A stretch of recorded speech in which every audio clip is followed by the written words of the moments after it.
So an engineering notebook is something that you're required to have in my class, and it's a good idea to have for anyone who's a creative and maker or anything along those lines. I, in fact, have three of them. First book I have is for Spooky Shadows, and if you kind of flip around here, you can see some of the ideas and inspirations I've gotten for Spooky Shadows during the various years. My second one is just kind of a general grab bag of this is what pops in my head at any particular moment in time, you know. And then I have one for a more specific and detailed one. If I were like an Imagineer or I worked for Universal and I had to do like a little Pokemon theme park, I have this one that I use and I keep track of, like, here's my fake Pokemon. So I use these things. I started these before I saw Project Lead the Way and learned about them and learned their details, so mine aren't the greatest, but it's something I plan to improve to show evidence and proof, and we're going to go over that now. So, put your name inside, make sure you have your name on it. It has my name on here, and that way we know who it belongs to. If it ever gets lost, someone can retrace it to you, and you have evidence that's yours. After that, you have the back of the cover page. Then you're going to do your table of contents, and you want to leave at least 3 pages for this. That way you have enough space so when you're writing all the way in the back of the book, you can still keep track of it. Okay? So once you're done with the table of contents completely, you leave at least 3 pages for that, maybe 4, then you start with page 1. Now, when you're doing your notebook, there's a couple of things you have to have. First off, top of each page should have a title, the date of the activity, and the page number in the outside corner. This is to help you keep organized, and that should correspond to your table of contents.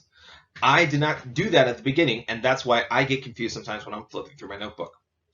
2, blank spaces should have a line through it, and they should be signed. The reason for this is so no one can just add in stuff at random. 3, sign an initial over any items that is taped on.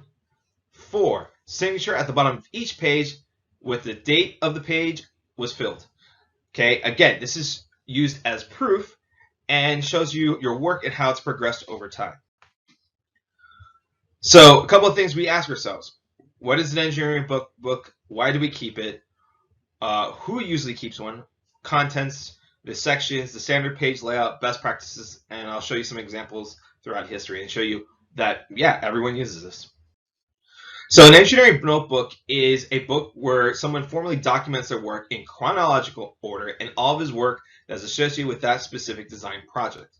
Clear and detailed descriptions of your design process, so it should be easy to find, and that way if someone's unfamiliar with what you're doing can take it out and should be able to work on it without any additional information. That's how detailed it needs to be.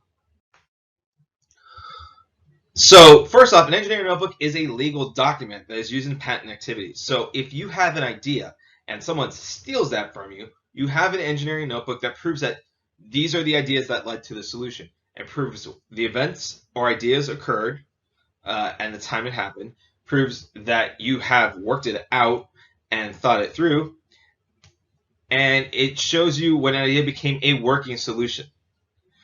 Okay? And this is very important because, unfortunately, there are people out there that will sue you and claim the idea is theirs, and without an engineering notebook to prove that you came up with this idea on your own or that you came up with it first, they can take your idea from you. So these are very important to have. So people use an engineering notebook. People that work in R&D, so research and development, it's a legal documentation continuing work projects. You, as a student, should be keeping one. It helps you develop your time management skills. It improves your research documentation and communication skills because you're writing everything out. And it's a basis of this professional presentation of work.